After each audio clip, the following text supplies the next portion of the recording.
Au sujet de l'égalité entre les hommes et les femmes, on pourrait citer à titre d'exemple cet extrait de la Bible. Première épître de saint Paul aux Corinthiens, chapitre 111.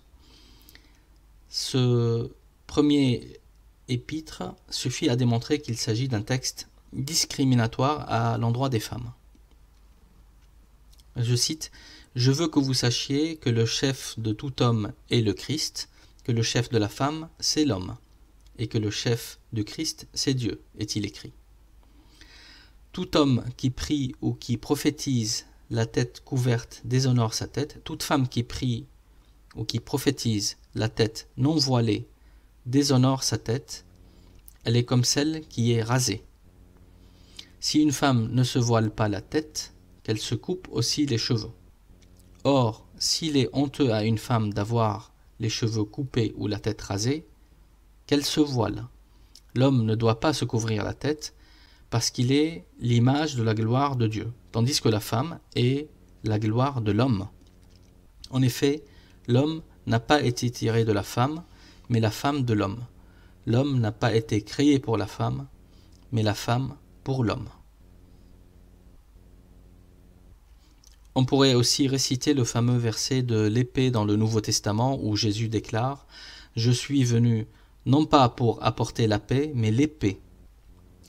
Cette lecture littérale de ces extraits, sans les mettre dans leur contexte, avec ce genre de lecture littérale, il serait aisé de conclure que le christianisme est une religion belliqueuse qui oppresse les femmes.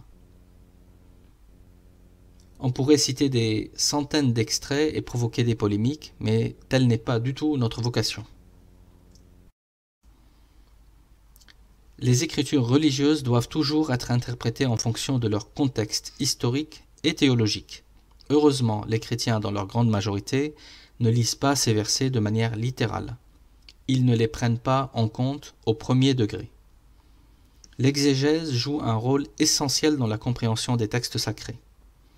Mon souhait est de souligner ce que nous avons en commun entre membres de la même famille humaine, ayant la foi en un Dieu unique, aimant et infiniment sage. La sagesse divine est éternelle, elle n'a pas commencé lors de la révélation du Coran.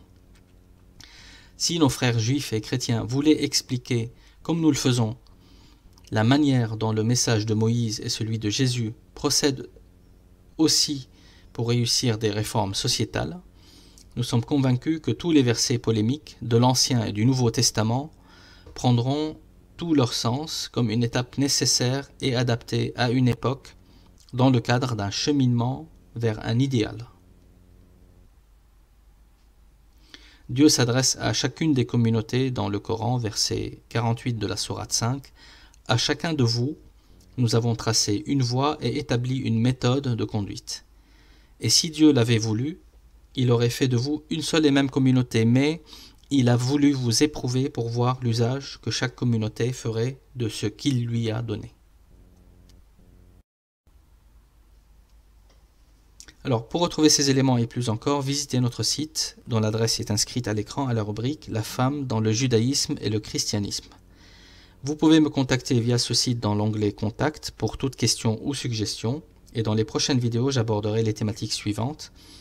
Choisir sa mission de vie pour vivre une vie remplie de sens. Quelle est la marge de manœuvre individuelle si Dieu définit le sens et la mission fondamentale de l'humain? Dieu ne distribue pas les dons et les talents par hasard. Comment remplir notre vie pour bien remplir notre mission? Et d'autres questions. Pour être informé de la disponibilité de nos prochaines vidéos, vous pouvez vous abonner à la chaîne et si le contenu vous a plu, diffusez bien sûr ces vidéos auprès des gens que vous aimez.